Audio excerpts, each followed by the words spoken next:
Hi everyone, this is Neha. Welcome back to the channel. Hope you all are doing great. तो बच्चा आज हम लोग करेंगे बीएसटी का हमारा chapter number 3 business environment. Again one shot lecture है, एक ही वीडियो में हम लोग ये पूरा चैप्टर कंप्लीट करेंगे, वो भी काफी डिटेल में। प्लस जितने भी नोट्स मैं यहाँ पर यूज कर रही हूँ ये सारे नोट्स मैंने आपकी एनसीईआरटी से बनाए हैं, तो आप आराम से टेंशन फ्री होके इन नोट्स को फॉलो कर सकते हो।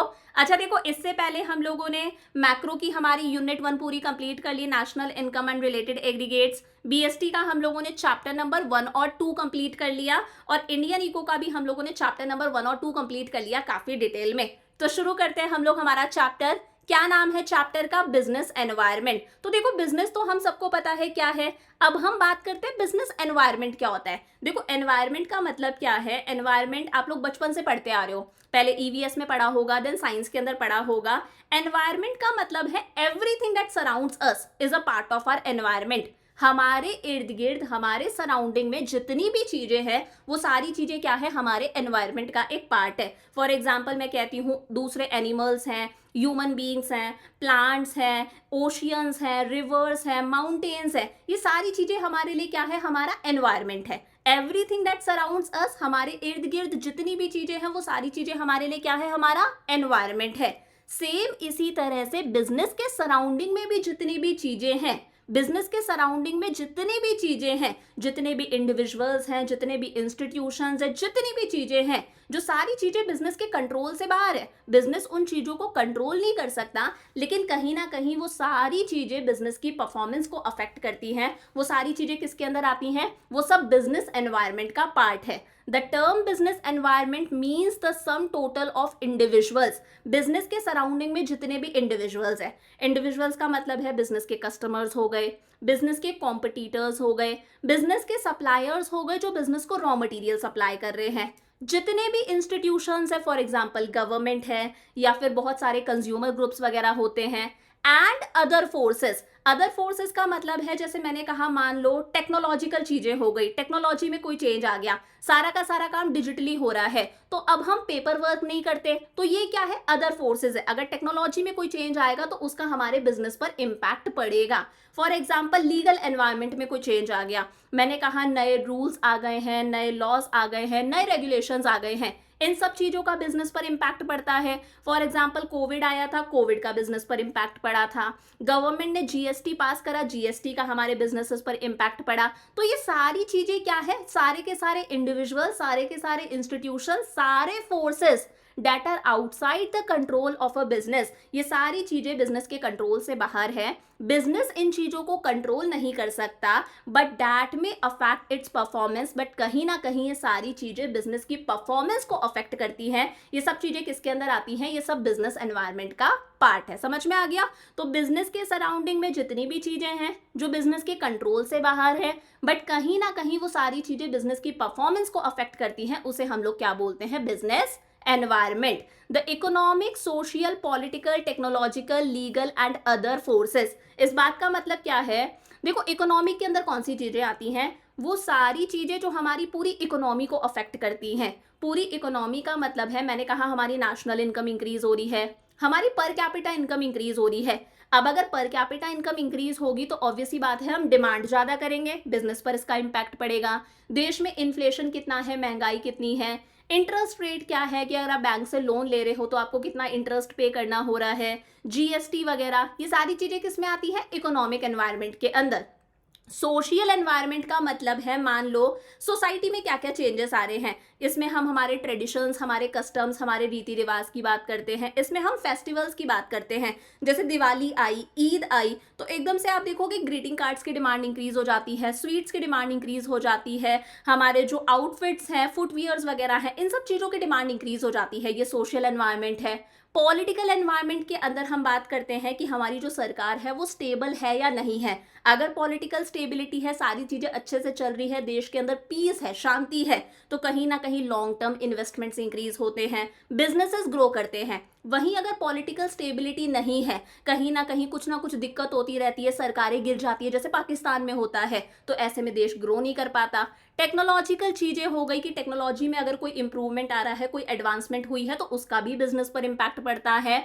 और लीगल एनवायरनमेंट का मतलब है नए रूल्स रेगुलेशंस आ गए हैं, कोई नया लॉ पास हुआ है, इन सब चीजों का बिजनेस पर इम्पैक्ट पड़ता है। तो ये सारी चीजें कहाँ है? Outside business. ये सारी चीजें बिजनेस के बाहर हैं, बट ये सारी चीजें बिजनेस की परफॉर्मेंस को अफेक्ट करती हैं। ये सारी चीजें किसके अंदर आती हैं? बिजनेस एनवायरनमेंट के अंदर। समझ में आ गया? तो बिजनेस एनवायरनमेंट का मतलब क्या है? बिजनेस के सराउंडिंग में जितनी भी चीजें हैं, जितने भी इंडिविजुअल्स हैं, जितने भी इंस्टीट्यूशंस हैं, जितने भी फोर्सेस हैं, जो सारे बिजनेस के कंट्रोल से बाहर हैं लेकिन बिजनेस की परफॉर्मेंस को अफेक्ट करते हैं, उसे हम लोग क्या कहते हैं? Business environment. अब देखो अगला आता है एनवायरनमेंट स्कैनिंग। क्या होता है? देखो बहुत ही सिंपल सा है। लैपटॉप्स के अंदर हम एंटीवायरस डाल के रखते हैं।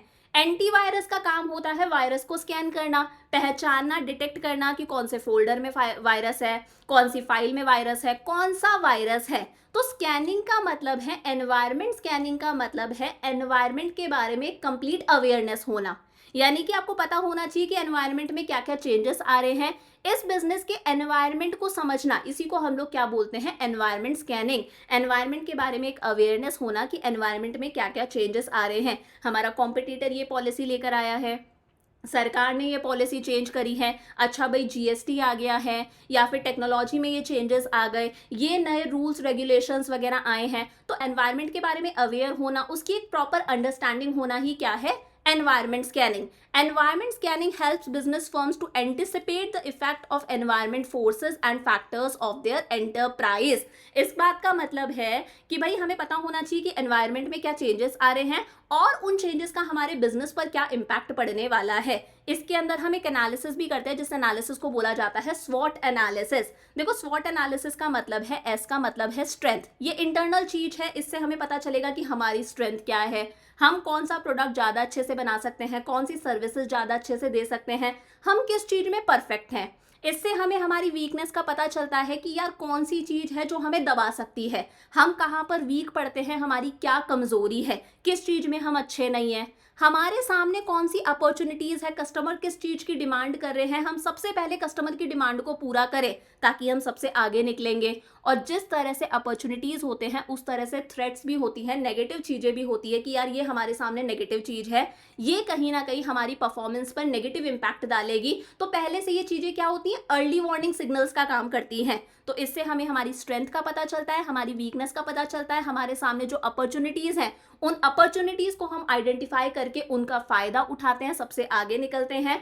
और थ्रेट्स जो होते हैं वो अर्ली वार्निंग सिग्नल्स का काम करते हैं ताकि हम पहले से प्रिपेयर हो जाएं कि भाई मार्केट में हमारा कॉम्पिटिटर आ रहा है। समझ पा रहे हो? ये है एनवायरनमेंट स्कैनिंग। एनवायरनमेंट को समझना, उसके बारे में अवेयरनेस रखना और उसे अच्छे से अंडरस्टैंड करना ही क्या है? Environment scanning.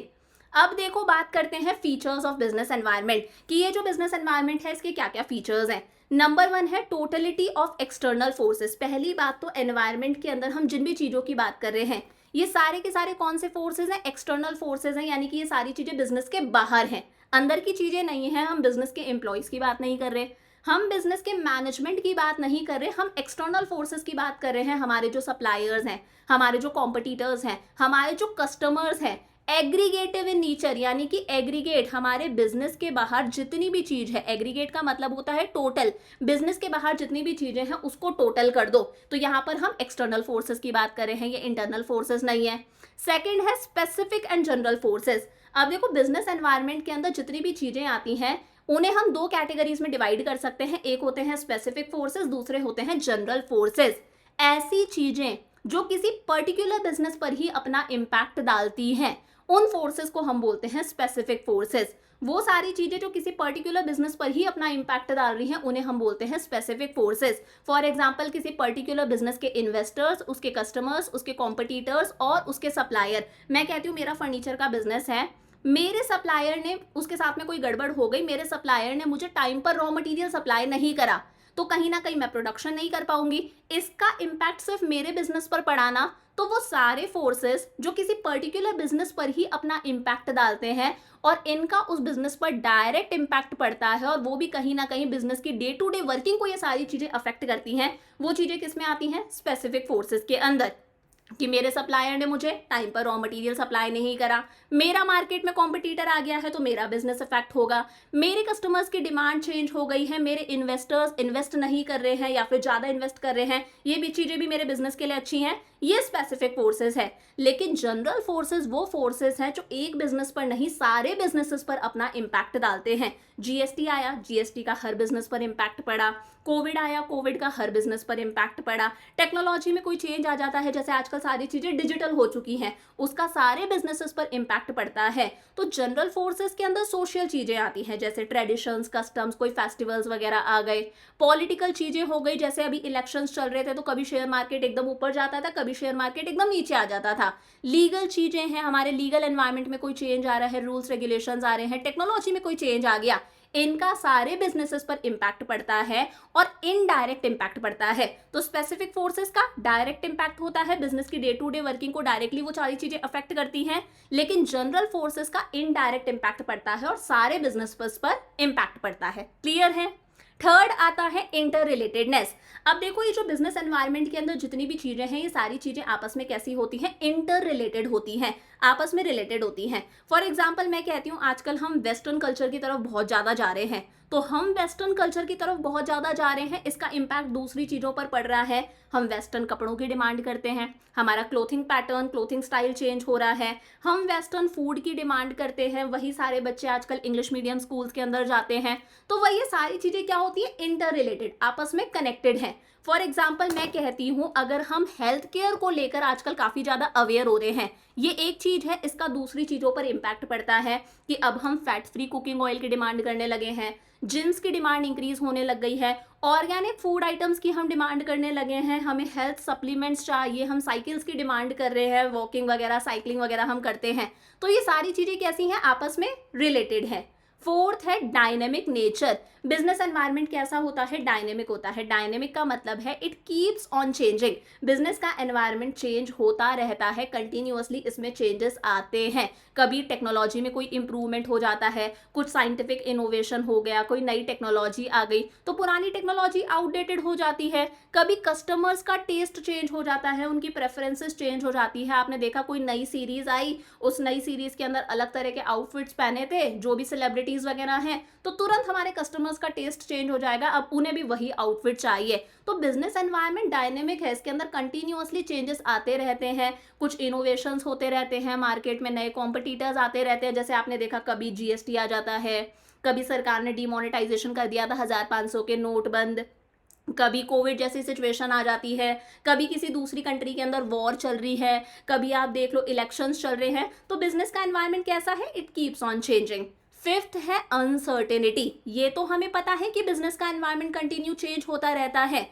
अनसर्टेनिटी का मतलब है कि बिजनेस एनवायरनमेंट को प्रिडिक्ट करना बहुत मुश्किल है, ये जानना बहुत मुश्किल है कि कल क्या होने वाला है। बिजनेस का एनवायरनमेंट डायनेमिक है, इट कीप्स ऑन चेंजिंग, तो इसे प्रिडिक्ट करना ही बहुत मुश्किल है कि कल क्या होने वाला है। हमें नहीं पता कि कल क्या होने वाला है। कोविड का किसी को नहीं पता था कि यार एक ऐसी सिचुएशन आएगी, कोविड आ जाएगा, लॉकडाउन लग जाएगा। तो बिजनेस एनवायरनमेंट अनसर्टेन है, इसे प्रिडिक्ट करना बहुत मुश्किल है, स्पेशली अगर चेंजेस बहुत ही फ्रीक्वेंटली आ रहे हैं। जैसे आईटी सेक्टर के अंदर बहुत जल्दी जल्दी चेंजेस आते हैं, फटाफट से टेक्नोलॉजिकल एडवांसमेंट्स होते हैं, नई नई टेक्निक्स आती हैं, नए नए मेथड्स आते हैं।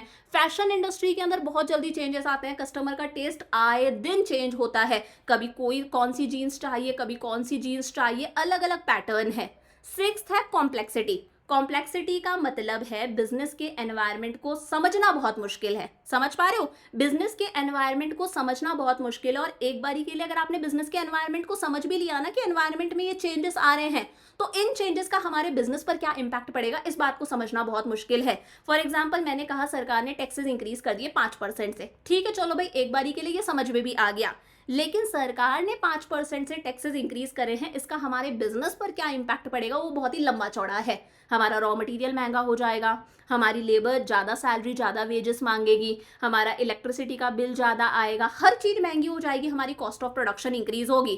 तो वही है, बिजनेस एनवायरनमेंट कॉम्प्लेक्स है क्योंकि इसके अंदर कंटिन्यूअसली चेंजेस आते हैं, चेंजेस को प्रिडिक्ट करना भी बहुत मुश्किल है कि कल क्या होने वाला है, तो इसे समझना बहुत मुश्किल है। सरकार अगर 5% से टैक्सेस इंक्रीज कर देती है तो इसका बिजनेस बिजनेस पर एक लंबा चौड़ा इंपैक्ट पड़ता है, इन चीजों को समझना मुश्किल है। लास्ट है रिलेटिविटी। बिजनेस एनवायरनमेंट जो है वो कंट्री टू कंट्री वरी करता है, वो रीजन टू रीजन, वो एरिया टू एरिया वरी करता है। फॉर एग्जाम्पल हमारे यहाँ पर साड़ीज की डिमांड है, लेकिन साड़ीज की वो डिमांड यूएसए में, यूके में तो नहीं होगी, दुबई में तो नहीं होगी। तो बिजनेस का एनवायरनमेंट जो है वो country to country, area to area, region to region vary करता है कि वहां पर लोग कैसे रह रहे हैं। समझ में आ गया? तो दो चीजें हम लोगों ने पढ़ ली, बिजनेस एनवायरनमेंट और एनवायरनमेंट स्कैनिंग क्या होता है, बिजनेस एनवायरनमेंट के क्या क्या फीचर्स है। अगला आता है इंपॉर्टेंस ऑफ बिजनेस एनवायरनमेंट। अब देखो ये बिजनेस एनवायरनमेंट की इंपॉर्टेंस नहीं है, ये है कि बिजनेस के एनवायरनमेंट को समझना क्यों जरूरी है, एनवायरनमेंट स्कैनिंग क्यों इंपॉर्टेंट है। तो नंबर 1 है, it enables the firm to identify opportunities and getting the first mover advantage. इस बात का मतलब है एनवायरनमेंट को समझना क्यों जरूरी है। अगर फर्म ने एनवायरनमेंट को समझ लिया तो फर्म को पता चल जाएगा हमारे सामने कौन कौन सी अपॉर्चुनिटीज हैं, हम किन चीजों का फायदा उठा सकते हैं, और फर्म उसका फर्स्ट मूवर एडवांटेज लेगी, यानी कि सबसे पहले उस अपॉर्चुनिटी को ग्रैब करेगी, सबसे पहले उस अपॉर्चुनिटी को आइडेंटिफाई करेगी। अगर हम लोगों ने अपॉर्चुनिटी को आइडेंटिफाई कर लिया सबसे पहले, तो हम सबसे पहले उसका फायदा उठाएंगे और हमारे कॉम्पिटिटर से आगे निकलेंगे। बहुत अच्छा एग्जाम्पल है आपकी एनसीईआरटी के अंदर मारुति उद्योग का। मारुति उद्योग पहली कंपनी थी जिसने आइडेंटिफाई करा कि इंडिया के अंदर पेट्रोल प्राइसेस तो वैसे ही इंक्रीज हो रही हैं, मिडिल क्लास लोग ज़्यादा है, तो स्मॉल कार्स की यहाँ पर रिक्वायरमेंट है। तो आज मारुति उद्योग लीडर है स्मॉल कार मार्केट के अंदर। उसने सबसे पहले आइडेंटिफाई करा कि इंडिया के अंदर स्मॉल कार्स की रिक्वायरमेंट है, मिडिल क्लास पॉपुलेशन ज़्यादा है, वो लीडर बन गई। तो वही अगर हम अपॉर्चुनिटीज को आइडेंटिफाई करेंगे तो हम उनका फर्स्ट मूवर एडवांटेज ले सकते हैं, सबसे पहले उनका फायदा उठा सकते हैं। फॉर एग्जाम्पल व्हाट्सएप की हम बात कर लेते हैं। व्हाट्सएप फर्स्ट एप्लीकेशन है जिसने आइडेंटिफाई करा यार एक चैटिंग के लिए एप्लीकेशन होनी चाहिए। चैट भी हो सकती है, वीडियो कॉल भी हो सकता है, नॉर्मल कॉल भी हो सकता है, इमेजेस सेंड कर सकते हैं, वीडियो सेंड कर सकते हैं, अब तो पैसा भी ट्रांसफर कर सकते हैं। व्हाट्सएप के बाद में बहुत आए हैं, लेकिन सब लोग व्हाट्सएप को ही यूज करते हैं क्योंकि उसने सबसे पहले अपॉर्चुनिटी को आइडेंटिफाई करा और उसका फायदा उठाया। समझ में आया? सेकेंड है, it helps the firm to identify the threats and early warning signals. अब जिस तरह से अपॉर्चुनिटीज है, अपॉर्चुनिटीज पॉजिटिव चीजें हैं, उस तरह से कुछ नेगेटिव चीजें भी होती हैं जिसे हम थ्रेट्स बोलते हैं। फर्म थ्रेट्स को आइडेंटिफाई कर देती है कि हमारे सामने ये नेगेटिव चीज है, और वो नेगेटिव चीज, वो थ्रेट्स किसका काम करते हैं, अर्ली वार्निंग सिग्नल्स का काम करते हैं कि हम पहले से प्रिपेयर हो जाते हैं। फॉर एग्जाम्पल मान लो हमें लग रहा है मार्केट में हमारा कॉम्पिटिटर आ रहा है, ये हमारे लिए थ्रेट है, नेगेटिव चीज है, हमारी सेल्स कम हो जाएंगी, प्रॉफिट्स कम हो जाएंगे। तो अब ये चीज हमारे लिए अर्ली वार्निंग सिग्नल का काम कर रही है कि हम पहले से हमारा प्रोडक्शन इंक्रीज कर देते हैं, सेल्स इंक्रीज कर देते हैं, कस्टमर को डिस्काउंट वगैरह देने लग जाते हैं। तो कहीं ना कहीं थ्रेट्स का हमें पता चलता है अगर हम एनवायरनमेंट को प्रॉपर्ली समझ रहे हैं, और वो हमारे लिए अर्ली वार्निंग सिग्नल का काम करता है। फॉर एग्जाम्पल मैं मेरे घर के आसपास का एक एग्जाम्पल देती हूँ। मेरे घर के पास में एक सुपरमार्केट है, और वो सुपरमार्केट काफ़ी पुराना सुपरमार्केट है, और उसका ऐसा है कभी किसी चीज़ पर आपको कोई डिस्काउंट नहीं मिलेगा, प्रॉपर एमआरपी पर सारी चीज़ें सेल करी जाती है, बहुत महंगा है। और आसपास में और कोई दूसरा सुपरमार्केट नहीं है, लेकिन रिसेंटली अब एक नया सुपरमार्केट वहाँ पर खुलने वाला है, कुछ 2-3 बिल्डिंग्स छोड़ के नया सुपरमार्केट का बोर्ड लग चुका है, कमिंग सून। ये देखकर जो पुराना वाला सुपरमार्केट है, ये उसके लिए क्या है, थ्रेट है, नेगेटिव चीज है। तो पुराने वाले सुपरमार्केट जिसने कभी जिंदगी में डिस्काउंट नहीं दिया, उसने बड़ा सारा बोर्ड लगा दिया 50% डिस्काउंट। ये क्या है, उसने एनवायरनमेंट को स्कैन करा, दिखा ये मेरे लिए थ्रेट है, मेरा मार्केट में कॉम्पिटिटर आ रहा है, ये उसके लिए एक अर्ली वार्निंग सिग्नल का काम कर रही है, और वो तुरंत इस पर क्या कर रहा है, एक्शन ले रहा है। अगर हमारी यहाँ की फर्म्स को लगता है मार्केट में मल्टीनेशनल कंपनीज आ रही हैं, कॉम्पिटिशन इंक्रीज होगा, नई फर्म्स आ रही हैं, तो हमारे यहाँ की इंडियन मार्केट्स अपना प्रोडक्शन इंक्रीज कर देंगी, अपनी सेल्स इंक्रीज कर देंगी, कस्टमर्स को डिस्काउंट्स वगैरह देंगे। समझ में आया? तो अपॉर्चुनिटीज का भी पता चलता है, थ्रेट्स का भी पता चलता है। थर्ड है, it helps in tapping useful resources. Environment को स्कैन करके, एनवायरनमेंट को समझकर ही फर्म जो है वो सारे के सारे यूजफुल रिसोर्सेज को असेंबल करती है, इकट्ठा करती है, गैदर करती है। फॉर एग्जाम्पल अगर प्रोडक्शन करना है, बहुत सारी चीज़ों की रिक्वायरमेंट होगी, हमें इनपुट्स चाहिए बहुत सारे, हमें रॉ मटेरियल चाहिए, हमें मशीन्स वगैरह चाहिए, हमें फाइनेंस अरेंज करना है।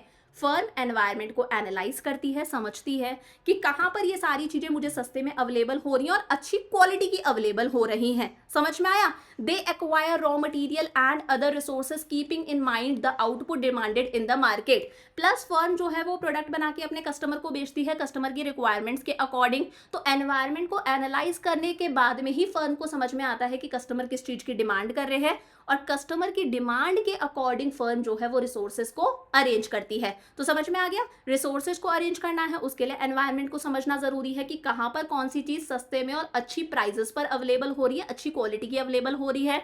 एनवायरनमेंट को स्कैन करके ही पता चलता है कस्टमर किस चीज की डिमांड कर रहे हैं, उसके अकॉर्डिंग कस्टमर की डिमांड्स को फुलफिल करा जाता है। फोर्थ है it helps in coping with rapid changes. हमें पता है बिजनेस का एनवायरनमेंट कैसा है, डायनेमिक है, it keeps on changing.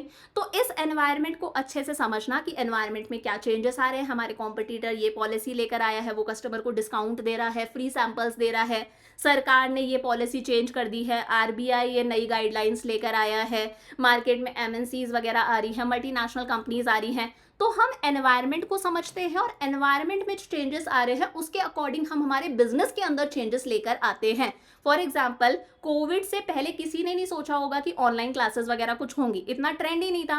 Covid आया तो अच्छे से एनवायरनमेंट को एनालाइज करा कि भाई सारी चीजें ऑनलाइन होती जा रही हैं, तो स्कूल्स ने अपने बिजनेस के स्कूल्स ने अपने अंदर चेंजेस लेकर आए कि अब से हमारे टीचर्स भी ऑनलाइन पढ़ाएंगे, एजुकेटर्स ऑनलाइन पर शिफ्ट कर गए। तो वही बिजनेस एनवायरनमेंट स्कैनिंग से कंपनीज को पता चलता है कि एनवायरनमेंट में क्या चेंजेस आ रहे हैं और कंपनीज एनवायरनमेंट में जो चेंजेस आ रहे हैं उसके अकॉर्डिंग अपने बिजनेस के अंदर चेंजेस लेकर आती हैं ताकि वो सर्वाइव कर सके।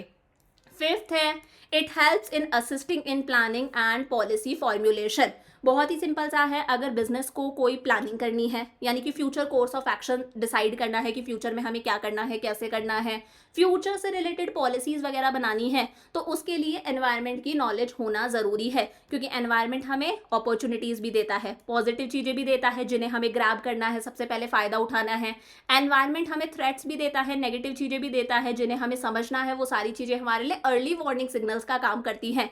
तो इन्हीं अपॉर्चुनिटीज़ और थ्रेट्स को दिमाग में रखकर एनवायरनमेंट को एनालाइज करके फर्म फ्यूचर से रिलेटेड प्लानिंग करती है, फ्यूचर से रिलेटेड पॉलिसीज बनाती है। अगर लग रहा है मार्केट में नए कॉम्पिटिटर्स आ रहे हैं तो फर्म पॉलिसी बनाएगी, स्ट्रैटेजी सोचेगी कि यार हम कस्टमर को 20% डिस्काउंट दे देते हैं, फ्री सैंपल्स ऑफर करते हैं, बाय 2 get 1 फ्री, कुछ ऐसा दे देते हैं। पॉलिसी बनाने में हेल्प करेगा। It helps in improving performance. Last है कहीं ना कहीं एक ऐसी फर्म जो एनवायरनमेंट को अच्छे से समझती है और उसके अकॉर्डिंग अपने बिजनेस के अंदर चेंजेस लेकर आती है, ऐसी फर्म अपनी प्रेजेंट परफॉर्मेंस को इंप्रूव तो करती ही है, ऐसी फर्म फ्यूचर में भी सक्सेस हासिल करती है। वही लिखा है the enterprises that continuously monitor their environment. वो एंटरप्राइजेस जो कंटिन्यूअसली अपने एनवायरनमेंट को मॉनिटर करते हैं और एनवायरनमेंट में चेंजेस के अकॉर्डिंग बिजनेस में चेंजेस लेकर आते हैं, उनकी प्रेजेंट परफॉर्मेंस तो इंप्रूव होती ही है, लॉन्ग टर्म में भी ऐसे ऑर्गेनाइजेशन सक्सेस हासिल करते हैं। करेक्ट हो गया। तो 6 पॉइंट्स थे हमारे पास में। नंबर 1, इससे हमें अपॉर्चुनिटीज का फायदा पता चलता है और हम उसका फर्स्ट मूवर एडवांटेज लेते हैं। हमें थ्रेट्स का पता चलता है, ये थ्रेट्स हमारे लिए अर्ली वार्निंग सिग्नल्स का काम करते हैं। हम रिसोर्सेज को टैप कर सकते हैं, एनवायरनमेंट में जो चेंजेस आ रहे हैं उसके अकॉर्डिंग हम हमारे बिजनेस में चेंजेस लेकर आ सकते हैं। इसकी हेल्प से हम प्लानिंग करते हैं, फ्यूचर से रिलेटेड पॉलिसीज बनाते हैं और इसकी हेल्प से ही बिजनेस की परफॉर्मेंसेज इंक्रीज होती हैं। करेक्ट हो गया, अच्छे से चमक गया। आगे देखो, बात करते हैं, लास्ट टॉपिक आता है डायमेंशंस ऑफ बिजनेस एनवायरनमेंट। सबसे इंपॉर्टेंट टॉपिक है इस चैप्टर का और इसी टॉपिक से आपके एग्जाम के अंदर केस स्टडीज बनती हैं। केस स्टडी गिवन होगी और आपको आइडेंटिफाई करना पड़ेगा कि कौन से एनवायरनमेंट की हम बात कर रहे हैं। एकदम आसान सा है, डायमेंशंस ऑफ बिजनेस एनवायरनमेंट। तो देखो 5 डायमेंशंस है। एक है इकोनॉमिक एनवायरनमेंट, एक है सोशल एनवायरनमेंट, थर्ड है पॉलिटिकल एनवायरनमेंट, फोर्थ है लीगल एनवायरनमेंट और फिफ्थ है टेक्नोलॉजिकल एनवायरनमेंट। यही वीडियो पॉज करो, याद करो 5 के नाम और मुझे कमेंट्स में लिख दो। एक बार रिपीट करते हैं, economic, social, political, technological and legal environment. One by one देखते हैं। सबसे पहले हमारे पास में आता है इकोनॉमिक एनवायरनमेंट। देखो इकोनॉमिक एनवायरनमेंट का मतलब है इसमें वो सारी चीजें आ जाती हैं जो हमारी पूरी इकोनॉमी पर अपना इम्पैक्ट डालती हैं, पूरे देश पर इनका इम्पैक्ट पड़ता है।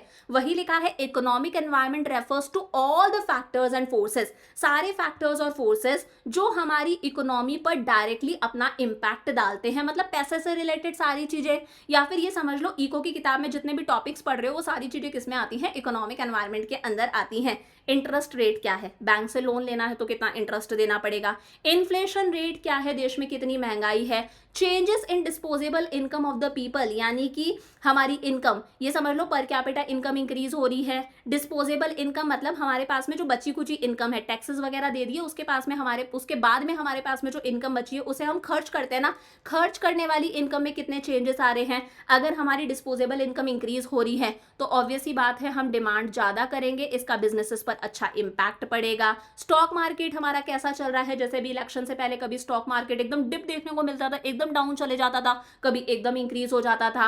वैल्यू ऑफ रुपीज, हमारे इंडियन रुपी की कितनी वैल्यू है, कि अगर एक यूएस डॉलर हमें खरीदना है तो हमें आज की डेट में 83 रुपीज देने पड़ते हैं, तो हमारी इंडियन रुपी की क्या वैल्यू है। ये सब किसके अंदर आता है, इकोनॉमिक एनवायरनमेंट के अंदर। कुल मिला के इको की किताब के अंदर जितने भी टॉपिक्स है सब किस में आएंगे, इकोनॉमिक एनवायरनमेंट के अंदर। वो सारे फैक्टर्स फोर्सेस जो हमारी इकोनॉमी को डायरेक्टली इन्फ्लुएंस करते हैं। For example, increase in GDP results in high disposable income and further increases demand for product. आसान सा है, देश का जीडीपी इंक्रीज हो रहा है, आउटपुट इंक्रीज हो रहा है, हमारी इनकम इंक्रीज होगी। कौन सी इनकम, डिस्पोजेबल इनकम, जिसे हम खर्च कर सकते हैं। अगर हमारी इनकम इंक्रीज होगी तो ऑब्वियसली बात है हमारी डिमांड इंक्रीज होगी, सारे बिजनेसेस पर इंपैक्ट पड़ेगा। कपड़ों की डिमांड करेंगे, गाड़ी की डिमांड करेंगे, फुटवियर्स की डिमांड करेंगे। अगर इन्फ्लेशन रेट ज्यादा है, महंगाई ज्यादा है, तो बिजनेस की कॉस्ट ऑफ प्रोडक्शन ज्यादा आएगी, रॉ मटेरियल महंगा, लेबर को ज्यादा देना पड़ेगा, पावर सप्लाई का बिल ज्यादा।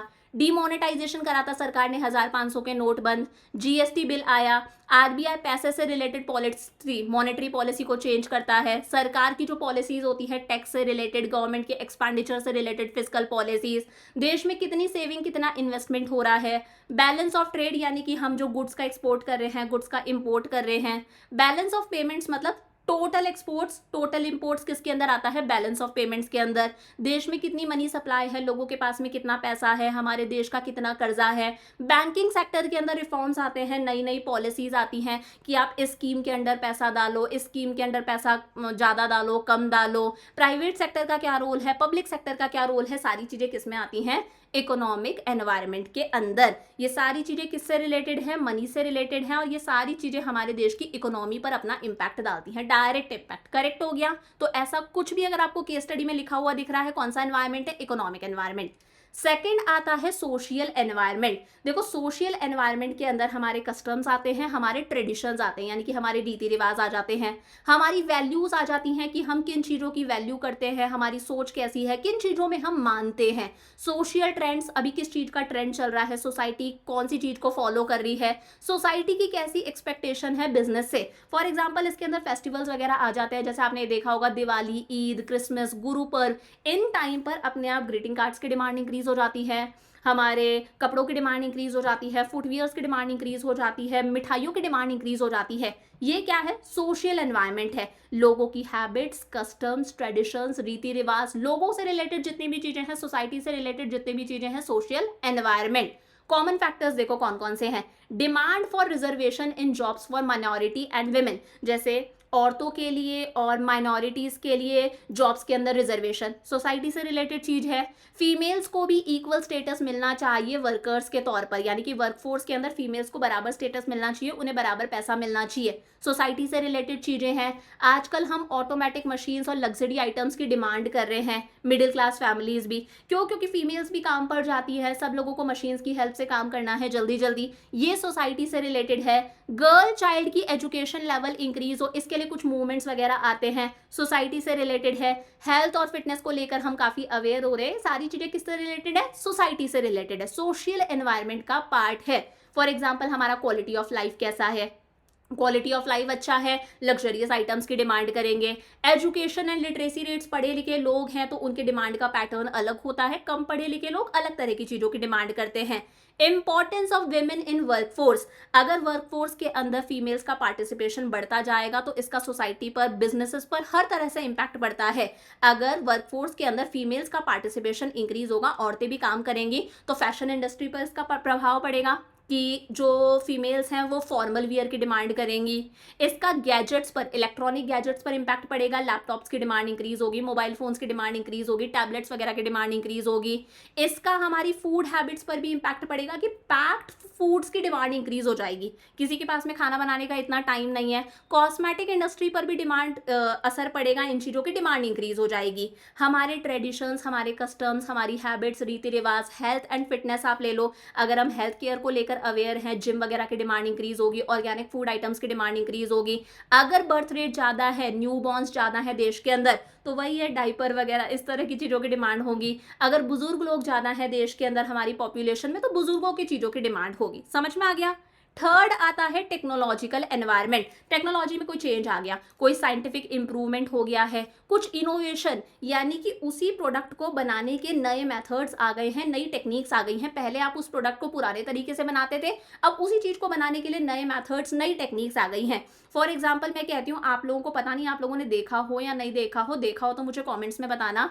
मान लो पहले हमें एक पेपर की कॉपी चाहिए, मैं एक पेपर पर कुछ लिख रही हूँ, मुझे उसका कॉपी चाहिए, तो हम एक पेपर पर लिखते थे, उसके नीचे दूसरा पेपर होता था और बीच में कार्बन पेपर लगाया जाता था पर्पल ब्लू कलर का, ताकि जो मैं एक पेपर पर लिख रही हूँ वो दूसरे पेपर पर दिखने लग जाए, उस पर कॉपी आ जाए उसकी। आजकल कार्बन पेपर का जमाना नहीं है, हम फोटो कॉपीज पर शिफ्ट हो गए हैं। तो ये क्या है, टेक्नोलॉजिकल एनवायरनमेंट है कि टेक्नोलॉजी में कोई चेंज आ गया, उसी चीज को प्रोड्यूस करने के हमारे पास में नए मेथड्स, नई टेक्निक्स आ गई हैं, बिजनेस को चलाने के नए मेथड्स और नई टेक्निक्स आ गई हैं। This is technological environment. For example, अगर हमें फ्लाइट की टिकट बुक करनी है, सारा काम ऑनलाइन हो जाता है, मूवी देखनी है ऑनलाइन टिकट बुक कर सकते हैं, ग्रोसरी आइटम्स हम घर बैठे मंगवा सकते हैं। पहले टाइपराइटर्स का जमाना होता था, वो खटखट खटखट आवाज आती थी, आजकल सारा काम वर्ड पर हो जाता है, पीपीटी हो गया, वर्ड हो गया। कार्बन पेपर्स जो मैंने अभी बताया, अब हम फोटोकॉपी पर शिफ्ट कर गए हैं। आपने कंप्यूटर के अंदर पढ़ा होगा बचपन के अंदर, पहले वैक्यूम ट्यूब्स का जमाना था, अब ट्रांजिस्टर्स का जमाना है। हर चीज में चेंजेस आ रहे हैं। लेजर आप देख लो, आइस का ऑपरेशन कराना है, किसी का भी कराना है, लेजर से ऑपरेशन हो जाता है। रोबोटिक्स है, अगर आपको कोई सर्जरी भी करनी है तो डॉक्टर की रिक्वायरमेंट नहीं है, रोबोट की हेल्प से सर्जरी हो जाएगी। दा विंसी के आपने देखे होंगे रोबोट्स वगैरह, डॉक्टर एक रूम में बैठा है, दूसरे रूम के अंदर मशीन है, पेशेंट है, डॉक्टर एक रूम से इंस्ट्रक्शन देगा मशीन पर कि इतने एमएम का कट मारना है, रोबोट सर्जरी कर देगा। मेडिसिन के अंदर फूड को कैसे प्रिजर्व करना है, हर चीज में चेंजेस आ रहे हैं। और तो और आजकल हमें अगर एड्स भी देने हैं तो एड्स भी हम ऑनलाइन दे रहे हैं, इंटरनेट की हेल्प से दे रहे हैं। फेसबुक पे एड्स आते हैं, गूगल पर एड्स आते हैं, यूट्यूब पर एड्स आते हैं, इंस्टा पर एड्स आते हैं। तो सारा ये क्या है कि टेक्नोलॉजी में चेंजेस आ रहे हैं। This is technological environment. फिर आता है पॉलिटिकल एनवायरनमेंट। पॉलिटिकल मतलब पूरा का पूरा सरकार से रिलेटेड है। अगर देश के अंदर स्टेबिलिटी है, सरकार स्टेबल है, अगर देश के अंदर शांति है, पीस है, तो बिजनेसेस एनकरेज होंगे। अगर पॉलिटिकल स्टेबिलिटी होती है, शांति होती है, तो लॉन्ग टर्म इन्वेस्टमेंट देखने को मिलती है, बिजनेसेस ग्रो करते हैं। अगर देश के अंदर पॉलिटिकल स्टेबिलिटी नहीं है, शांति नहीं है, जैसा पाकिस्तान में होता है, 5 साल का टेन्योर होता है हर साल का, लेकिन पाकिस्तान के अंदर आज तक किसी भी सरकार ने अपना 5 साल तक का टेन्योर कंप्लीट नहीं करा, इतनी पॉलिटिकल इंस्टेबिलिटी है। तो देख लो, पाकिस्तान की इकोनॉमी ग्रो नहीं कर रही, पाकिस्तान डाउन है। तो वही पॉलिटिकल स्टेबिलिटी है, सरकार अपना टेन्योर कंप्लीट करती है, स्ट्रॉन्ग गवर्नमेंट है, तो देश के अंदर इन्वेस्टमेंट इंक्रीज होगी, बिजनेसेस ग्रो करेंगे। पॉलिटिकल इंस्टेबिलिटी है, कहीं ना कहीं इन्वेस्टमेंट कम होगी, बिजनेसेस ग्रो नहीं कर पाएंगे। वही लिखा है इसके अंदर, पॉलिटिकल कंडीशंस आ जाती हैं, such as general stability and peace in the country and specific attitude that elected government representatives hold towards business. जो हमारी सरकार है उसका किसी पर्टिकुलर बिजनेस के टूवर्ड्स कैसा एटीट्यूड है। फॉर एग्जांपल बोलते हैं कि बीजेपी के राज के अंदर अडानी ग्रो करेगा, तो वही है किसी हमारी जो गवर्नमेंट है उसका किसी भी पर्टिकुलर बिजनेस के टूवर्ड्स कैसा एटीट्यूड है। अगर पॉलिटिकल स्टेबिलिटी है तो लोगों का कॉन्फिडेंस रहेगा, लॉन्ग टर्म प्रोजेक्ट्स में लोग पैसा लगाएंगे, ग्रोथ होएगी। पॉलिटिकल इंस्टेबिलिटी होगी तो कॉन्फिडेंस नहीं होगा, देश की ग्रोथ जो है वो डिक्रीज होगी। समझ पा रहे हो। इसके अंदर क्या है, जैसे बीजेपी की सरकार स्वच्छ भारत अभियान लेकर आई, तो बिजनेसेस मेक श्योर करके रखते हैं कि उनका सराउंडिंग वगैरह क्लीन हो। हमारा कॉन्स्टिट्यूशन क्या कहता है, पॉलिटिकल स्टेबिलिटी है, लोग लॉन्ग टर्म प्रोजेक्ट्स में पैसा लगाएंगे, बिजनेसेस ग्रो करेंगे। हमारी पॉलिटिकल पार्टीज की वैल्यूज कैसी हैं, आइडियोलॉजी कैसी है, उनकी सोच कैसी है। जैसे बोलते हैं ना, बीजेपी हिंदुत्व को बहुत ज्यादा प्रमोट करती है, तो हमारी पॉलिटिकल पार्टीज की आइडियोलॉजी कैसी है। स्किल इंडिया मूवमेंट बीजेपी लेकर आई, ये बिजनेसेस पर अपना इंपैक्ट डालता है। हमारा जो पॉलिटिकल सिस्टम है, हमारे जो लीडर्स हैं, उनकी सोच कैसी है। गवर्नमेंट भी बिजनेस के अंदर इंटरफेयर करती है। ये सारी चीजें किसके अंदर आती हैं, पॉलिटिकल एनवायरनमेंट के अंदर। और लास्ट है लीगल एनवायरनमेंट। देखो लीगल एनवायरनमेंट बहुत ही आसान सा है, इसके अंदर लॉस आ जाते हैं, रूल्स रेगुलेशंस आ जाते हैं कि भाई ये लॉस तो हमें फॉलो करने ही पड़ेंगे, लीगल चीजें हैं, अगर हमने फॉलो नहीं करा तो कहीं ना कहीं हमें प्रॉब्लम्स फेस करनी पड़ सकती हैं। तो legal environment includes various loss and legislative acts. सारे लॉस आ जाते हैं, इसमें सारे एक्ट्स आ जाते हैं। अगर हमारी गवर्नमेंट ने कोई ऑर्डर्स इशू करे हैं, वो इसमें आ जाते हैं। कोर्ट का कोई जजमेंट है, कोर्ट ने कोई डिसीजन लिया है, किसी कमीशन ने कोई डिसीजन लिया है, हर लेवल की सरकार, चाहे वो सेंट्रल गवर्नमेंट हो, स्टेट गवर्नमेंट हो, लोकल लेवल पर डिस्ट्रिक्ट गवर्नमेंट हो, सबके ऑर्डर सब कुछ किसमें आता है, लीगल एनवायरनमेंट के अंदर। और हर बिजनेस के लिए जरूरी है कि वो लॉ ऑफ लैंड को ओबे करे, अदरवाइज बिजनेस सक्सेसफुली रन नहीं कर सकता। सरकार इंटरफेयर करेगी, पुलिस वाले आए दिन आएंगे। तो अगर किसी भी बिजनेस को इंडिया में सक्सेसफुली रन करना है तो उसके लिए सारे के सारे एक्ट्स वगैरह की, रूल्स रेगुलेशन लॉस की नॉलेज होनी चाहिए। जैसे कंपनीज एक्ट का पता होना चाहिए, फैक्ट्रीज एक्ट है, कंज्यूमर प्रोटेक्शन एक्ट आप पढ़ोगे इसी किताब के अंदर, कॉम्पिटिशन एक्ट है, फैमा है, फॉरेन एक्सचेंज मैनेजमेंट एक्ट, इस तरह के बहुत सारे एक्ट्स हैं, जीएसटी बिल वगैरह है। हर चीज की नॉलेज होना जरूरी है। तो देखो क्या क्या आता है लीगल एनवायरनमेंट के अंदर, लाइसेंसिंग से रिलेटेड सारी चीजों का पता होना चाहिए कि अगर हम ये चीज बेच रहे हैं तो इसके लिए लाइसेंस की रिक्वायरमेंट है क्या, रिक्वायरमेंट है तो आपको सरकार से लाइसेंस परमिशन लेनी पड़ेगी। फॉरेन ट्रेड, अगर आप एक्सपोर्ट इंपोर्ट कर रहे हो, उससे रिलेटेड रूल्स रेगुलेशंस को फॉलो करो। बहुत सारी चीजें ऐसी होती हैं जिसके लेबल पर, ये जो लिखा हुआ है, इसके ऊपर स्टैट्यूटरी वार्निंग का होना जरूरी है। फॉर एग्जाम्पल अगर आप सिगरेट बेच रहे हो तो उस पर लिखा हुआ होना चाहिए that smoking cause throat cancer, smoking is injurious to health. Paan masala है, for example tobacco, for example आपका ये क्या कहते हैं, सुपारी वगैरह है, इन पर वार्निंग मेंशन होती है दैट चूइंग ऑफ पान मसाला इज इंजरियस टू हेल्थ। तो लेबल पर स्टैट्यूटरी वार्निंग का होना जरूरी है। ये लीगल एनवायरनमेंट कहता है, हमारा लॉ कहता है। फॉर एग्जाम्पल अगर आप एडवर्टीजमेंट कर रहे हो तो कई चीजों का जो एडवर्टीजमेंट है, लॉ कहता है आप इन चीजों का एडवर्टीजमेंट नहीं कर सकते, जैसे एल्कोहल का एडवर्टीजमेंट प्रोहिबिटेड है। फॉर एग्जाम्पल अगर आप बेबी फूड का एडवर्टीजमेंट कर रहे हो तो आपको साथ साथ में मेंशन करना पड़ेगा that mother's milk is the best food for baby, best milk. For example Cerelac है, आप देख लो, इसका ऐड हो रहा है तो इस पर मेंशन है mother's milk is best for your baby. तो इस तरह से लॉज जो है वो एडवर्टाइजमेंट पर भी चेक रखते हैं, स्टैट्यूटरी वार्निंग्स का वहां पर होना जरूरी है। इन सब चीजों का बिजनेस के लिए फॉलो करना जरूरी है। ये क्या है, लीगल एनवायरनमेंट है। समझ में आ गया। तो 5 तरह के एनवायरनमेंट हम लोगों ने देखे। क्या क्या हम लोगों ने पढ़ा, इकोनॉमिक एनवायरनमेंट, पैसों से रिलेटेड जो पूरी इकोनॉमी को अफेक्ट करता है। सोशल एनवायरनमेंट, ट्रेडिशंस, कस्टम्स, रीति रिवाज, हमारे पूरे का पूरा त्योहार वगैरह इसके अंदर आ जाते हैं। पॉलिटिकल स्टेबिलिटी होगी, बिजनेसेस ग्रो करेंगे। पॉलिटिकल स्टेबिलिटी नहीं है पाकिस्तान की तरह, इकोनॉमी डाउन जाएगी। लीगल एनवायरनमेंट के अंदर रूल्स रेगुलेशंस एक्ट वगैरह आ जाते हैं। और टेक्नोलॉजिकल एनवायरनमेंट में वही है, टेक्नोलॉजी में कोई चेंज आएगा तो उनका भी बिजनेसेस पर इंपैक्ट पड़ता है। तो आराम से केस स्टडी बना सकते हो आप, केस स्टडी देखकर समझ में आ जाएगा कौन से एनवायरनमेंट की बात करी गई है। लास्ट टॉपिक आता है डीमोनेटाइजेशन। अब डीमोनेटाइजेशन क्या है आप सब जानते होंगे। 8 नवंबर 2016 की बात है। अचानक से 8 बजे मोदी जी टीवी पर आते हैं और बोलते हैं आज से 1000 और 500 के नोट बंद। अगर आपके पास में 1000 और 500 के पुराने नोट हैं तो आपको अपने पुराने नोट्स बैंक्स में डिपॉजिट करवाने पड़ेंगे और उसके बदले में नए नोट लेने पड़ेंगे। ये क्या था, डीमोनेटाइजेशन था। जब कंट्री की करेंसी से किसी डिनोमिनेशन की, डिनोमिनेशन मतलब किसी भी नोट, किसी भी कॉइन की लीगल वैल्यू छीन ली जाती है, उस करेंसी को सर्कुलेशन से बाहर ले लिया जाता है कि इसकी लीगल वैल्यू खत्म हो चुकी है, अब ये सिर्फ कागज का टुकड़ा है, आपको इससे बैंक से एक्सचेंज करवाना पड़ेगा, दैट इज डीमोनेटाइजेशन। तो 8 नवंबर 2016 को 1000 और 500 के नोट क्या हो गए थे, बंद हो गए थे। मोदी जी ने टीवी पर आकर बोल दिया था कि आज से ये नोट्स बंद हैं, इनवैलिड है। अगर आपके पास में ये नए नोट हैं तो आपको ये नोट बैंक में डिपॉजिट करवा के नए नोट्स लेने पड़ेंगे। तो 86% करेंसी जो सर्कुलेशन के अंदर थी, वो सर्कुलेशन कैसी हो गई, वो करेंसी कैसी हो गई थी, इनवैलिड, कि अब ये वैलिड ही नहीं है। लोगों को बोला गया कि आप इनवैलिड करेंसी, पुराने नोट्स को बैंक्स में डिपॉजिट करवाओ, और उसके बदले में आप नए नोट्स ले सकते हो, लेकिन नए नोट्स लेने पर भी क्या थी, लिमिट थी कि आप इतना ही विड्रॉ कर सकते हो। ये था डीमोनेटाइजेशन, किस में आएगा, इकोनॉमिक एनवायरनमेंट के अंदर। पूरी इकोनॉमी इसकी वजह से अफेक्ट हुई थी, हर बिजनेस पर इसका इंपैक्ट पड़ा था। मकसद क्या था इसका, एम था कि कहीं ना कहीं करप्शन कम हो जाए, भ्रष्टाचार कम हो। बहुत बार क्या हो रहा था, इलीगल एक्टिविटीज के लिए, टेररिस्ट फंडिंग वगैरह के लिए उन नोट्स को यूज करा जा रहा था। हाई डिनोमिनेशन नोट्स, यानी कि वो 1000 रुपए के जो नोट थे, उन्हें इलीगल एक्टिविटीज के लिए यूज करा जा रहा था, इस चीज को रोकने के लिए। ब्लैक मनी लोग इकट्ठा ना करें, ब्लैक मनी मतलब वो मनी जिस पर लोगों ने टैक्स नहीं दिया है, ऐसी मनी लोग इकट्ठी ना करें। इन सब चीजों को रोकने के लिए सरकार ने क्या करा, डीमोनेटाइजेशन करा।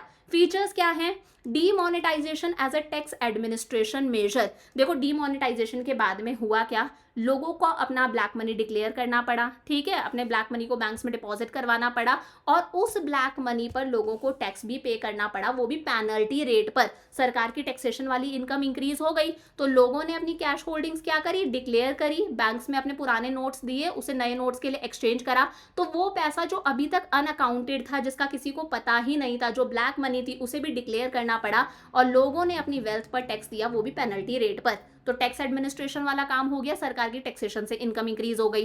सेकंड है non tolerance of tax evasion. कहीं ना कहीं सरकार ने लोगों को एक संकेत दे दिया, एक आइडिया दे दिया कि अब से टैक्स की चोरी सरकार बर्दाश्त नहीं करेगी। अगर आप टैक्स इवेशन करते हो, टैक्स की चोरी करते हो, तो सरकार आगे भी कभी भी डिमोनेटाइजेशन कर सकती है। जैसे 2000 के नोट्स बंद हो गए, है ना, तो अब से कहीं ना कहीं आप टैक्स की चोरी नहीं कर सकते हो, टैक्स आपको पे करना ही पड़ेगा। सरकार इस चीज को टॉलरेट करने वाली नहीं है। थर्ड है टैक्स एडमिनिस्ट्रेशन। ये तो ऊपर ही आ गया, लोगों ने अपनी ब्लैक मनी को डिक्लेयर करा, उस पर टैक्स दिया, और आज लोग अपना डर के मारे पैसा बैंक्स में डिपॉजिट करवाते हैं, उसे डिक्लेयर करते हैं, वो अनअकाउंटेड नहीं है, उस पर टैक्स भी पे करते हैं।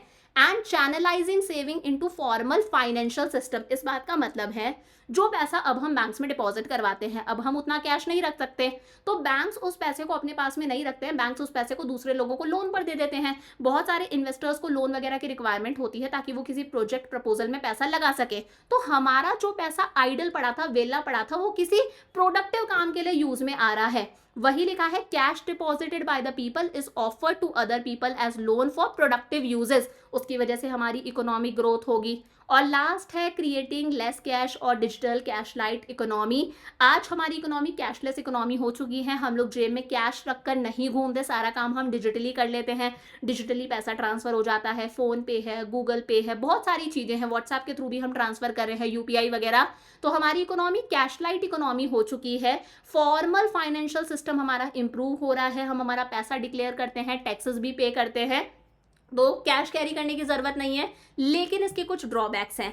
अगर हमें डिजिटली ट्रांजैक्शंस करने हैं तो पहली बात तो हमारे पास में सेलफोन होना चाहिए। सामने वाले को अगर हम पे कर रहे हैं, कुछ अगर हम खरीद रहे हैं, तो सामने वाले के पास में पीओएस मशीन होनी चाहिए, इस मशीन का होना जरूरी है। अगर आप कहीं से कुछ परचेज कर रहे हो, आपके पास में भी फोन होना चाहिए, इंटरनेट कनेक्टिविटी होनी चाहिए, सामने वाले के पास में point of sale POS machine होनी चाहिए कि वो आपकी पेमेंट एक्सेप्ट कर सके, और यहाँ पर इंटरनेट कनेक्टिविटी की रिक्वायरमेंट है। समझ में आ गया।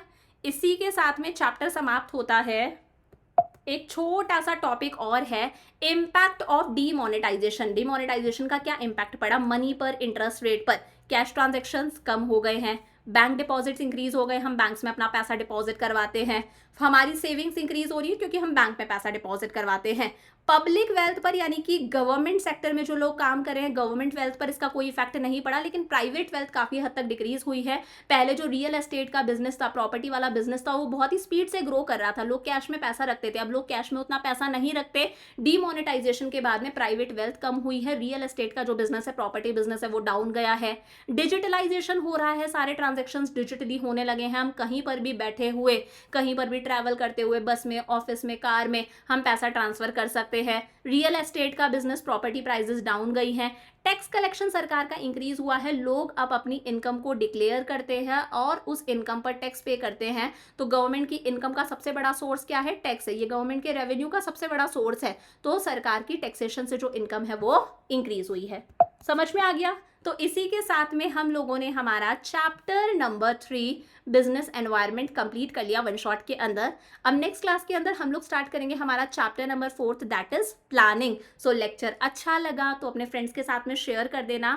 And I am really sorry, ये चैप्टर आपका पिछले वीक ही आना था, but see the things are not good, मतलब मैंने इस मंथ के लिए, जून मंथ के लिए बहुत कुछ सोचा था, बट वैसा मैं कुछ कर नहीं पाई क्योंकि ठीक है टाइम सही नहीं चल रहा.